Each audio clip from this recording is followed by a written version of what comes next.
ዛሬ አውሮፓን የሚመራ በቴክኖሎጂና በኢኮኖሚ የመተገ እና የዘመናዊው ዓለም የሞተር ኃይል የሆነ አንድ ሀገር አለ፤ ጀርመን። ስሟ ራሱ የጥራት፣ የሥነ ሥርዓት እና የጥንካሬ ተምሳሌት ነው። ነገር ግን የዚች ሀገር ታሪክ እንደ ዘመናዊ መኪኖቿ ለስላሳና የተስተካከለ አልነበረም። የጀርመን ታሪክ በደም፣ በብረት እና በከፍተኛ የሰው ልጅ እልቂት የተጻፈ ነው። እሷ የዓለምን ታላላቅ ሙዚቀኞችን፣ ፈላስፋዎችን እና ሳይንቲስቶችን ወልዳለች። በተመሳሳይ ጊዜ ደግሞ በታሪክ ታይቶ የማይታወቅ የክፋት አገዛዝንና ጥፋትን አስተናግዳለች። ከባርባሪያን ጎሳነት ተነስታ ዓለምን ወደ ሁለት ታላላቅ ጦርነቶች አስገብታ በመጨረሻም ከአመድ ውስጥ ተነስታ የሰላም ተምሳሌት የሆነች ሀገር። ይህች ሀገር ከመሆኗ በፊት ለሮም ኢምፓየር አስፈሪ ቅዠት ነበረች። የጀርመን ዕጣ ፈንታ የተወሰነው እና ማንነቷ የተከፈተው ከዛሬ 2000 ዓመታት በፊት በ9ኛው ዓመተ ምህረት በአንድ ጨለማና ዝናባማ ጫካ ውስጥ ነው። እንግዲያው ሙሉ ትኩረታችሁን ወደዚህ ታሪክ ከማድረጋችሁ በፊት ለአንድ አፍታ ቪዲዮውን ላይክ እና ሰብስክራይብ እናም ቪፒኤን በማብራት ለቻናላችን ድጋፋችሁን አሳዩን። ነገር ግን ይህን የምታደርጉት እዚህ የምሠራውን ሥራ በእውነት ከወደዳችሁት ብቻ ነው። በተጨማሪም ከየትኛው የዓለም ክፍል እየተከታተላችሁኝ እንደሆነ እና እናንተ ዘንድስ ስንት ሰዓት እንደሆነ በኮሜንት ላይ ንገሩኝ። ከመላው ዓለም እነማን ከኛ ጋር እንደሚሆኑ ማየት ሁልጊዜም በጣም ደስ ይላል። በቴውቶበርግ ጫካ የሮም ጦር 3 ሙሉ ክፍለ ጦሮችን ወደ ሰሜን ላከ። መሪው ጀነራል ቫሮስ ነበር። ነገር ግን በጫካው ጨለማ ውስጥ አንድ ክህደት ይጠብቃቸው ነበር። አርሚኒየስ የተባለ በሮም ያደገና የሮም ዜግነት የነበረው የጀርመን ጎሳ ልጅ ወገኖቹን አስተባብሮ ወጥመድ ዘረጋ። ለቀናት በዘለቀው አሰቃቂ የጫካ ውጊያ የሮም ጦር ሙሉ በሙሉ ተጨፈጨፈ። ጀነራል ቫሮስ ራሱን አጠፋ። በሮም ንጉሠ ነገሥቱ ኦገስቱስ ቄሳር ቫሮስ ጦሬን መልስልኝ እያለ በቤተ መንግሥቱ ግድግዳ ላይ ራሱን እስኪያጋጭ ድረስ አበደ። በዚህ ቀን የሮም ኃያልነት ተሰበረ። ሮማውያን ራይን ወንዝን እንደ ድንበር አድርገው ተቀበሉ። ከዚያም አልፈው ጀርመንን መቼም መቆጣጠር እንደማይችሉ አመኑ። ይህ ድል ባይኖር ኖሮ ዛሬ ጀርመን የምትባል ሀገር ወይም ጀርመንኛ የሚባል ቋንቋ አይኖርም ነበር። የጀርመን ማንነት የተወለደው ወራሪን በመመከት ነው። የጀርመን ታሪክ የሚጀምረው እንደ አንድ ወጥ ሀገር ሳይሆን በመካከለኛው አውሮፓ እንደተበተኑ በመቶዎች የሚቆጠሩ ጀርመናዊ ጎሳዎች ጀርማኒክ ትራይብስ ነው። ጎስ፣ ቫንዳል፣ ፍራንክ እና ሳክሰን እየተባሉ የሚጠሩት እነዚህ ጎሳዎች ለሮም ኢምፓየር ውድቀት ዋና ምክንያት ነበሩ።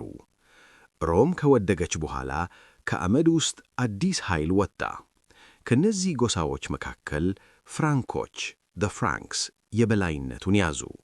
በ800 ዓመተ ምህረት ቻርለማኝ ወይም ታላቁ ቻርልስ የተባለ ኃያል ንጉሥ አብዛኛውን የአውሮፓ ክፍል በቁጥጥሩ ሥር አዋለ። ርዕሰ ከተማውን በጀርመን አኽን ከተማ አደረገ። ቻርለማኝ በሮም ከተማ በፓፓው እጅ የሮማውያን ንጉሠ ነገሥት ተብሎ ዘውድ ጫነ። ይህ ክስተት የመጀመሪያው ራይኽ ወይም የቅዱሱ ሮማዊ ግዛት ሆሊ ሮማን ኢምፓየር መመስረቱን አበሰረ። ነገር ግን ይህ ግዛት እንግዳ ነበር። ታዋቂው ፈላስፋ ቮልቴር እንደተናገረው ቅዱስም ሮማዊም ኢምፓየርም አልነበረም። ይህ ግዛት እንደ ዛሬዋ ጀርመን አንድ ማዕከላዊ መንግሥት አልነበረውም። ይልቁንም ከ300 በላይ የሚሆኑ ትናንሽ መንግሥታት፣ ልዑላን፣ ዱቆች እና ነፃ ከተሞች ስብስብ ነበር። እያንዳንዱ ልዑል በራሱ መሬት ላይ ንጉሥ ነበር። የራሱ ሕግ፣ የራሱ ገንዘብ እና የራሱ ጦር ነበረው። በግዛቱ አናት ላይ ያለው ንጉሠ ነገሥት ወይም ካይዘር የሚመረተው በ7 የመራጭ መኳንንት ነበር። ይህ የተበታተነና የተወሳሰበ ሥርዓት ጀርመን እንደ እንግሊዝ ወይም ፈረንሳይ ቀድማ አንድ ጠንካራ ሀገር እንዳትሆን ለዘመናት እንቅፋት ሆኖባታል። ጀርመን የገጥሚዎችና የአሳቢዎች ምድር እንጂ የአንድ መንግሥት ሀገር አልነበረችም። በዚህ በተበታተነ ግዛት ውስጥ በ16ኛው ክፍለ ዘመን መጀመሪያ ላይ ዓለምንና በተለይም የክርስትናን ታሪክ የሚቀይር አንድ ሰው ተነሳ፣ ማርቲን ሉተር። በ1517 ዓመተ ምህረት የካቶሊክ ቤተ ክርስቲያን ሥልጣን ጣራ በነካበት ወቅት አንድ ድሃ ጀርመናዊ መነኩሴ በቤተ ክርስቲያኑ ሙስና ላይ አመፀ። በወቅቱ ቤተ ክርስቲያን ስሬት ኢንደልጀንስስ ትሸጥ ነበር። ማለትም ሰዎች ገንዘብ በመክፈል ከኃጢአት ቅጣት ይዳናሉ የሚል ነበር። ማርቲን ሉተር ይህንን በጽኑ ተቃወመ። በዊተንበርግ ቤተ ክርስቲያን በር ላይ ዝነኛውን 95 መከራከሪያ ነጥቦችን 95 ቲሲስን በምስማር ቸነከረ። ይህ ድርጊት ቀላል አልነበረም። የፓፓውን ሥልጣን መገዳደር ሞት ነበር። ነገር ግን ሉተር ወደ ኋላ አላለም። መጽሐፍ ቅዱስን ከተራራው ሕዝብ ከማይገባው ከላቲን ቋንቋ ወደ ጀርመንኛ ተርጉሞ ለሕዝቡ ሰጠ። ሰው የሚዳነው በእምነት ብቻ ነው በማለት ሰበከ። ይህ ድርጊት የፕሮቴስታንት ተሐድሶ ዘ ሪፎርሜሽን ተብሎ የሚታወቀውን ታላቅ ሃይማኖታዊና ፖለቲካዊ አብዮት አስነሳ። የሉተር ትምህርት እንደ እሳት ተቀጣጠለ። ነገር ግን ይህ እሳት ጀርመንን ለሁለት ከፈላት። ሰሜናዊው ክፍል የሉተርን ትምህርት ፕሮቴስታንት ሲቀበል፣ ደቡባዊው ክፍል እንደ ባቫሪያና አውስትሪያ ያሉ ከካቶሊክ እምነት ጋር ጸና። ይህ የሃይማኖት ልዩነት በጀርመን ታሪክ ውስጥ እጅግ አውዳሚ ወደ ሆነው ጦርነት መራ። የ30 ዓመት ጦርነት the 30 Years War 1618-1648። ይህ ጦርነት ጀርመንን ምድረ በዳ አደረጋት። ለ30 ዓመታት የአውሮፓ ኃያላን ስዊድን፣ ፈረንሳይ፣ ስፔን የጀርመንን ምድር እንደ ጦር ሜዳ ተጠቀሙበት። ከተሞች ፈረሱ፣ እርሻዎች ተቃጠሉ። ወታደሮች ብቻ ሳይሆኑ ሴቶችና ሕፃናት ተጨፍጨፉ። ከጀርመን ሕዝብ 1/3 በአንዳንድ ቦታዎች ግማሹ በጦርነት በረሃብ እና በበሽታ አለቀ። ጦርነቱ በ1648 በዌስትፋሊያ ስምምነት ሲያበቃ ጀርመን በድህነትና በመበታተን ውስጥ ወደቀች። አንድነቷ ሕልም ብቻ ሆነ። ግዛቷ ወደ 300 ትናንሽ ቁርጥራጮች ተሰናጠቆ ቀረ። ነገር ግን ከዚህ አመድና ውድመት ውስጥ በሰሜን ምስራቅ በኩል በአሸዋማና ለም ባልሆነ መሬት ላይ አንዲት አዲስ ወታደራዊና ጠንካራ መንግሥት ብቅ ማለት ጀመረች። ስሟ ፕራሺያ ነበር። የዘመናዊቷ ጀርመን እውነተኛ አባት። ሌሎች ሀገራት ጦር ሰራዊት ያላቸው መንግስታት ሲሆኑ ፕሩሺያ ግን መንግስት ያላት ጦር ሰራዊት ነበረች ይባላል። ይህች መንግስት በሆይንዞለርን ቤተሰብ ትመራ ነበር። የተፈጥሮ ሀብት ስለሌላት ህልውናዋ የተመሰረተው በዲሲፕሊን በብቃትና በወታደራዊ ኃይል ላይ ብቻ ነበር። በ18ኛው ክፍለ ዘመን ፕሩሺያ ታላቁ ፍሬድሪክ የተባለ ንጉሥ አገኘች። ፍሬድሪክ አባቱ ከሚፈልገው ተቃራኒ ፍሉት የሚነፋ ፈረንሳይኛ የሚናገር እና ግጥም የሚጽፍ ሰው ነበር። ነገር ግን ዘውዱን ከጫነ በኋላ አውሮፓ አይታው የማታውቀውን ወታደራዊ ሊቅነቱን አሳየ። ፍሬድሪክ ትንሿን ፕሩሺያን በመምራት በወቅቱ የአውሮፓ ልዕለ ኃያል ከነበረችው ከኦስትሪያ በሃብስበርግ ቤተሰብ የምትመራ ጋር ለጀርመን የበላይነት ተፎካከረ። በ7 ዓመታት ጦርነት ፕሩሺያ ብቻዋን ሆና ሩሲያን፣ ኦስትሪያን እና ፈረንሳይን ተጋፍታ አሸነፈች። ይህ ድል ፕሩሺያን የአውሮፓ ታላቅ ኃይል አደረጋት። ነገር ግን የጀርመን ፈተና ገና አላበቀም ነበር። በ19ኛው ክፍለ ዘመን መጀመሪያ ላይ ከፈረንሳይ የመጣው ትንሹ ኮርሲካዊ ናፖሊዮን ቦናፓርት አውሮፓን እንደ ማዕበል አጥለቅለቃት። ናፖሊዮን ጀርመንን ወረረ። የጥንቱን የቅዱሱ ሮም ግዛት ለአንዴና ለመጨረሻ ጊዜ አፈረሰው። 300 የነበሩትን ትናንሽ መንግስታት ወደ 30 አጠቃለለ። ናፖሊዮን ጀርመንን አዋራዳት፣ ፕሩሺያን ረገዳት። ነገር ግን ሳያውቀው አንድ ነገር አደረገ። በጀርመናውያን ልብ ውስጥ ናሽናሊዝም የሚባል እሳት ጫረ። ጀርመናውያን በፈረንሳይ አገዛዝ ስር ሆነው አንድ ጥያቄ መጠየቅ ጀመሩ። እኛ ለምን ተከፋፈልን? ለምን እንደ ፈረንሳይ አንድ ኃያል ሀገር አንሆንም? ናፖሊዮን ሲሸነፍ ይህ የጀርመን አንድነት ሕልም አልጠፋም ነበር። ይልቁንም ይህንን ሕልም እውን የሚያደርግ በደምና በብረት የሚያምን አንድ ጂኒየስ ዲፕሎማት እየመጣ ነበር። ስሙ ኦቶ ቮን ቢስማርክ ይባላል። ናፖሊዮን ከተሸነፈ በኋላ ጀርመናውያን አንድ የመሆን ሕልም ነበራቸው። ነገር ግን ይህንን ሕልም እውን ማድረግ ቀላል አልነበረም። አውሮፓ በተለይም ፈረንሳይና ኦስትሪያ በመካከለኛው አውሮፓ አንድ ኃያል የጀርመን ሀገር እንዲፈጠር አይፈልጉም ነበር። የተከፋፈለች ጀርመን ለጎረቤቶቿ ምቹ ነበረች። ይህንን ውስብስብ የፖለቲካ ቋጠሮ ለመፍታት አንድ ንጉሥ ወይም ጀነራል ሳይሆን አንድ ዲፕሎማት አስፈለገ። በ1862 ዓመተ ምህረት የፕሩሺያው ንጉሥ ዊልሄልም አንደኛ ወይም ዊልሄልም ፈርስት በአሳቢነቱ እና በቆራጥነቱ የሚታወቀውን ኦቶ ቮን ቢስማርክን ጠቅላይ ሚኒስትር ወይም ቻንስለር አድርጎ ሾመ። ቢስማርክ ተራ ፖለቲከኛ አልነበረም። እሱ የዴሞክራሲ፣ የፓርላማ ወይም የንግግር አድናቂ አልነበረም። የእሱ ፍልስፍና ሪያል ፖለቲካ ይባል ነበር። ይህም ማለት ለሀገር ጥቅም ሲባል መርህ አልባ መሆን፣ ኃይልን መተከም እና ውጤት ላይ ማተኮር ነው።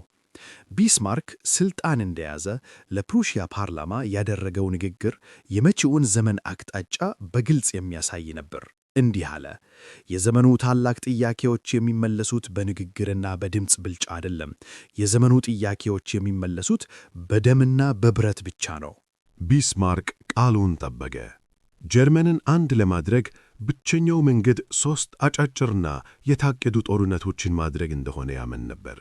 እሱ እንደ ቼዝ ተጫዋች ነበር። እያንዳንዱን ጦርነት የሚጀምረው ቀጣዩን አስቦ ነው።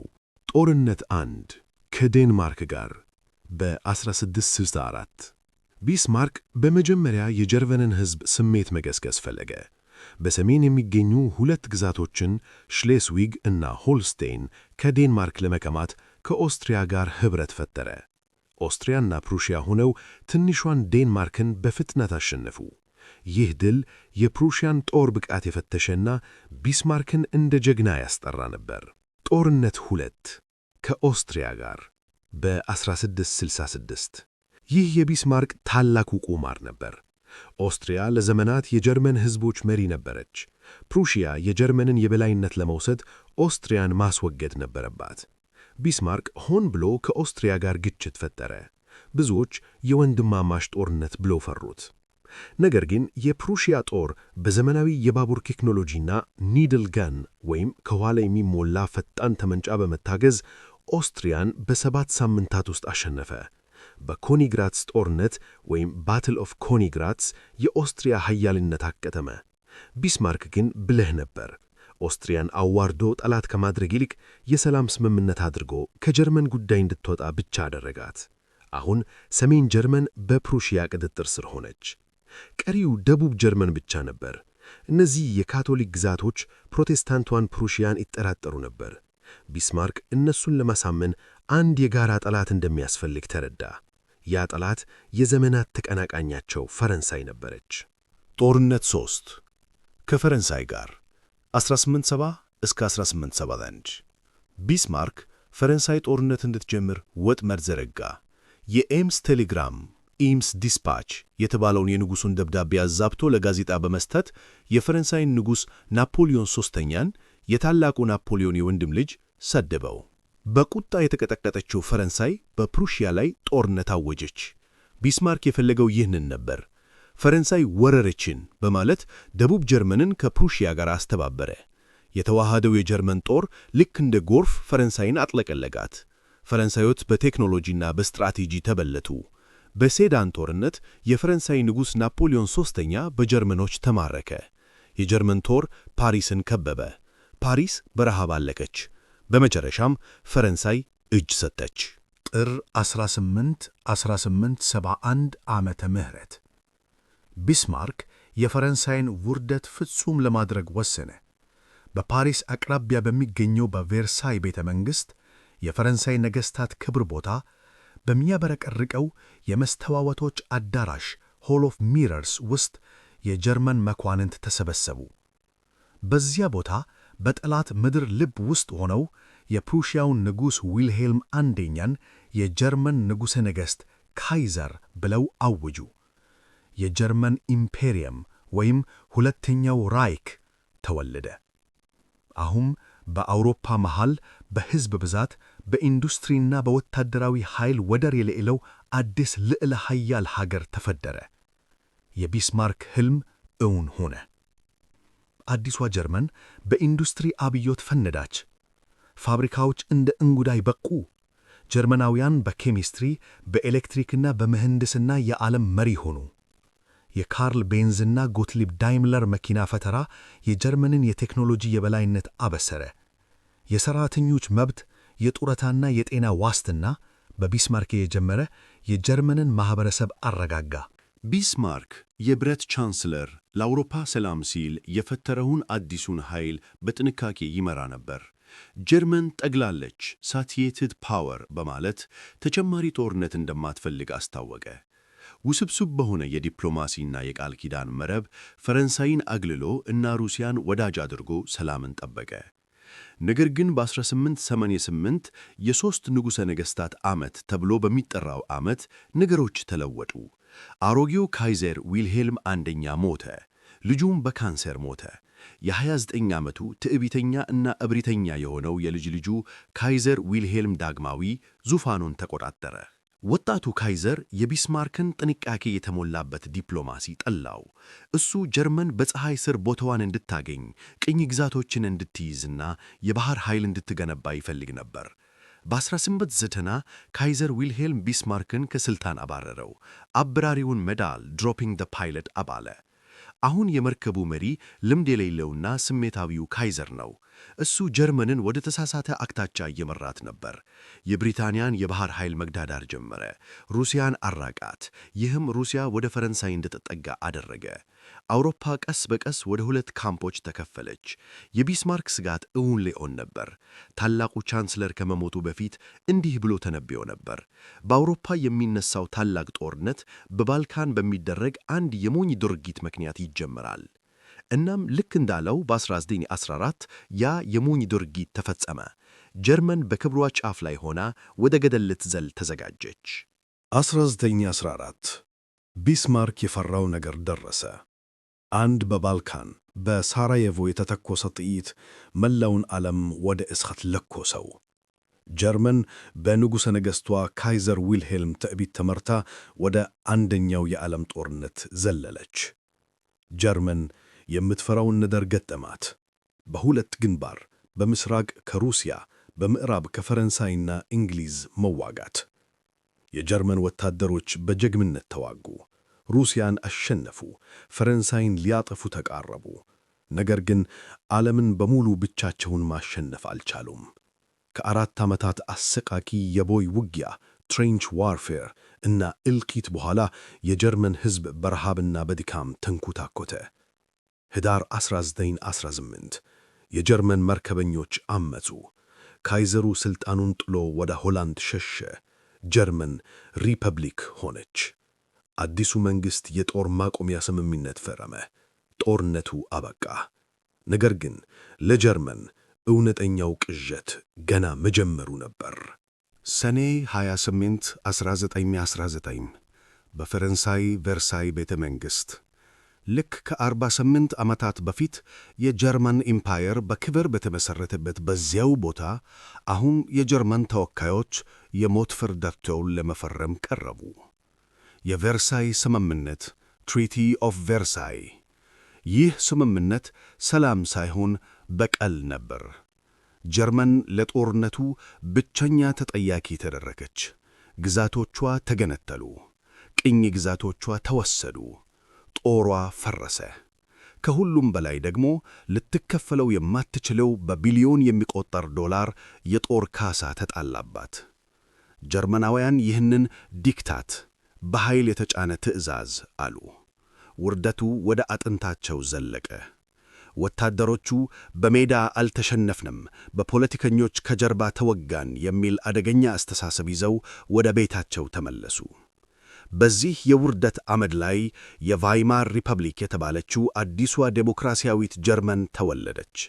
ነገር ግን የተወለደችው በጠና ታማ ነበር። 1923 ሃይፐር ኢንፍሌሽን። ጀርመን የጦር ካሳውን መክፈል አቃታት። የፈረንሳይ ጦር የጀርመንን የኢንዱስትሪ ግዛት ሩር ወረረ። የጀርመን መንግሥት ለሠራተኞች ደሞዝ ለመክፈል አንድ ገዳይ ስህተት ሠራ። ገንዘብ ማተም ጀመረ። ማተም ማተም ማተም። ውጤቱ በታሪክ ታይቶ የማይታወቅ የኢኮኖሚ እብደት ነበር። ገንዘብ ዋጋ አጣ። ጠዋት ላይ አንድ ዳቦ 20,000 ማርክ ነበር። ከሰዓት በኋላ ያው ዳቦ 5 ሚሊዮን ማርክ ሆነ። ሰዎች ደሞዛቸውን በዊልባሮ በጋሪ ጭነው ይወስዱ ነበር። ገንዘቡ ከመጥፋቱ የተነሳ ሰዎች ልጆቻቸውን ለማሞቅ የገንዘብ ኖቶች ምድጃ ውስጥ ያቃጥሉ ነበር። መካከለኛው መደብ ሚድል ክላስ ወደ ድህነት ወረደ። ሕዝቡ ተስፋ ቆረጠ። ዲሞክራሲ ማለት ረሃብ ነው ብለው አመኑ። አንድ ጠንካራ ሰው፣ አንድ መሲህ ፈለጉ።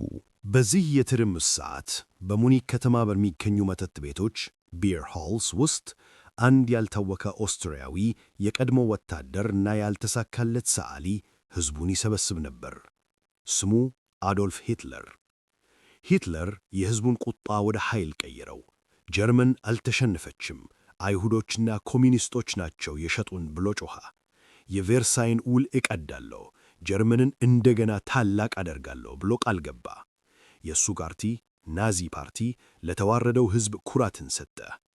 በ1930 ዓመተ ምህረት የዓለም ኢኮኖሚ ውድቀት ግሬት ዲፕሬሽን ሲከሰት ጀርመን እንደገና ፈራረሰች። ሥራ አጥነት ጣራ ነካ። ይህ ለሂትለር ወርቃማ ዕድል ነበር። በምርጫ ድምፅ እያገኘ መጣ። ጥር 30 1933 ዓመተ ምህረት የጀርመን መኳንንት ሂትለርን መቆጣጠር እንችላለን ብለው በማሰብ አንድ ገዳይ ስህተት ሠሩ። ሂትለርን ቻንስለር ጠቅላይ ሚኒስትር አድርገው ሾሙት። ዴሞክራሲ ራሱን የሚያጠፋውን ሰው በሩን ከፈተለት። ሂትለር ሥልጣን እንደያዘ ጊዜ አላጠፋም። ፓርላማው ወይም ራይክስታግ በእሳት ተቃጠለ።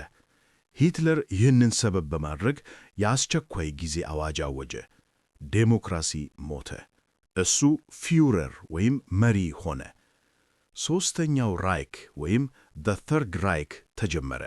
ለ1000 ዓመት ይቆያል የተባለው ግዛት። ጀርመን ተለወጠች። ሥራ አጥነት ጠፋ።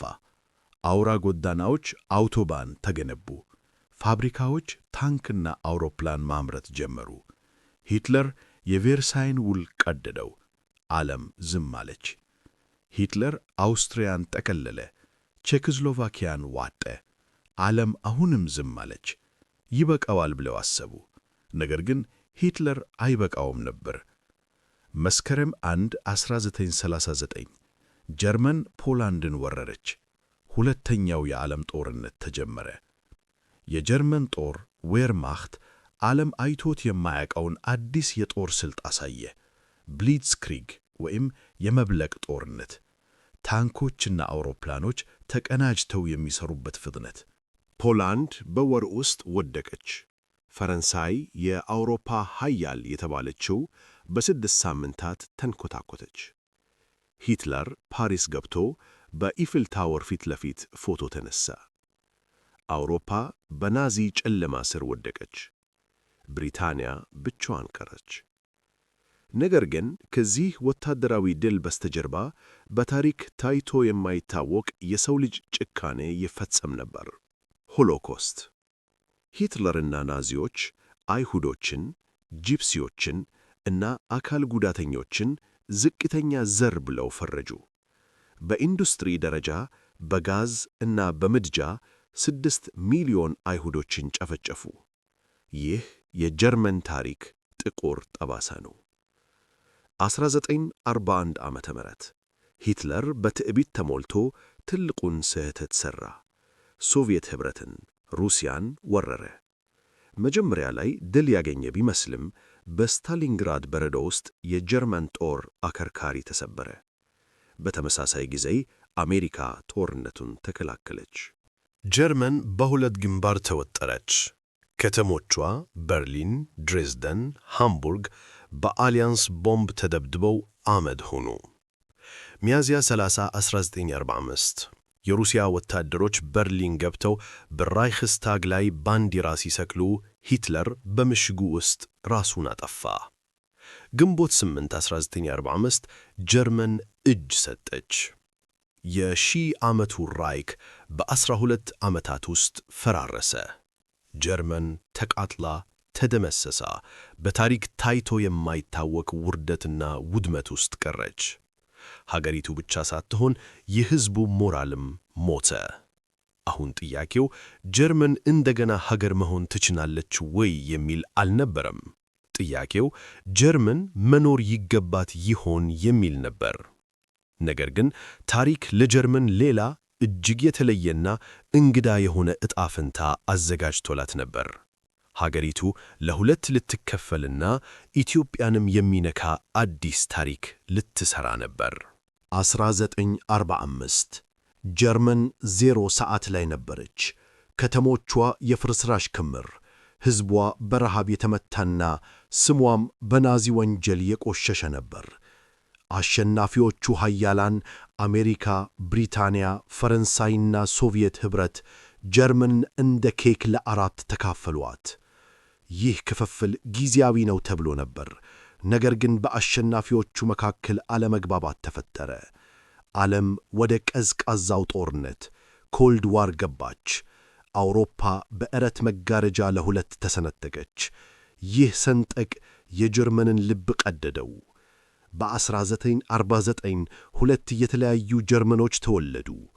ምዕራብ ጀርመን BRD በአሜሪካ ድጋፍ የተቋቋመች ዴሞክራሲያዊትና የካፒታሊስት ሀገር፣ ምስራቅ ጀርመን DDR በሶቪየት ኅብረት ቁጥጥር ስር ያለች ኮሚኒስትና አምባገነን ሀገር።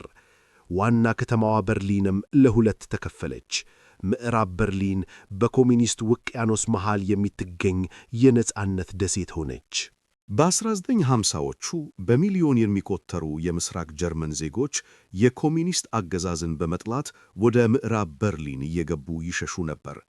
ምስራቅ ጀርመን ሕዝቧ እያለገባት እንደሆነ ተረዳች።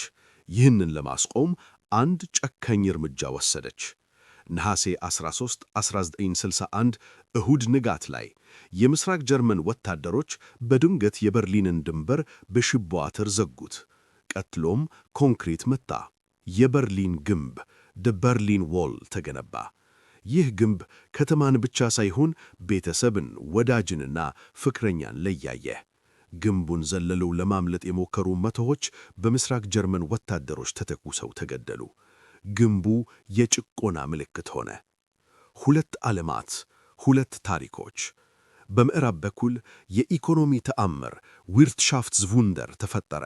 በአሜሪካ ማርሻል ፕላን እርዳታ ምዕራብ ጀርመን ከአመድ ተነስታ የአውሮፓ የኢኮኖሚ ሞተር ሆነች። ቮልስዋገን፣ መርሴዲስ እና BMW የዓለምን መንገድ ተቆጣጠሩ። በምስራቅ በኩል ግን ሕይወት የተለየ ነበር። ኢኮኖሚው ደካማ ነበር። ነገር ግን ምስራቅ ጀርመን DDR አንድ ነገር ላይ በጣም ጠንካራ ነበረች፣ የስለላና የደህንነት ሥራ።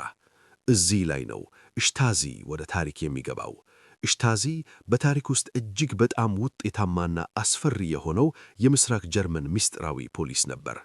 ሁሉንም ለማወቅ በሚል መርህ በራሱ ሕዝብ ላይ ይሰልል ነበር። ጎረቤት በጎረቤት፣ ባል በሚስት ላይ እንዲሰልል ይደረግ ነበር። እናም ይህች ምስራቅ ጀርመን አይኖቿን ወደ አፍሪካ በተለይም ወደ ኢትዮጵያ አዞረች። የኢትዮጵያና የምስራቅ ጀርመን DDR ምስጢራዊ ግንኙነት 1974 ዓመተ ምህረት በኢትዮጵያ አብዮት ፈነዳ። የደርግ መንግሥት ሥልጣን ያዘ። ኮሎኔል መንግሥቱ ኃይለማርያም ሀገሪቱን ወደ ሶሻሊዝም ለመቀየር ወሰኑ። ለዚህም ጠንካራ አጋር ፈለጉ። ሶቪየት ኅብረት መሳሪያ ሰጠች። ነገር ግን መንግሥቱንና ፓርቲውን የሚጠብቅ የደህንነት መዋቅር ለመገንባት ደርግ የመረጠው ምስራቅ ጀርመንን ነበር። ለምን? ምክንያቱም የምስራቅ ጀርመን ሽታዚ በዓለም ላይ ምርጡ ነበር።